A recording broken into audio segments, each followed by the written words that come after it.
किशन बाग में सुबह, अरे बस मेरे को छोड़ दो, तुम्हारा पकड़ो। दो ग्रुप्स के बीच में एक झगड़ा हुआ।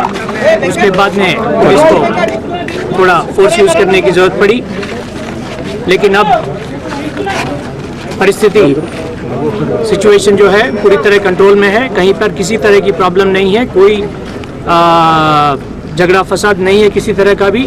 किसी तरह मैं आपके द्वारा पब्लिक को भी ये कहना चाहूँगा कि ये एक छोटी आइसोलेटेड जगह है, आइसोलेटेड इंसिडेंट है, उसको वहीं तक रखें और किसी तरह को इसको किसी तरह से ना बढ़ाएं, किसी तरह की रूमर पे ध्यान ना दें।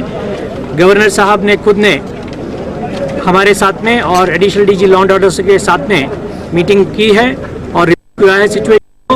इस तरह से हम बनाए रखने इनके इंतजाम हैं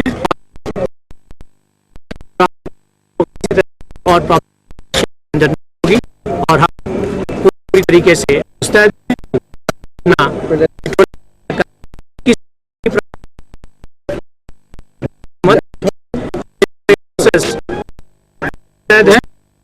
तरह की शहर में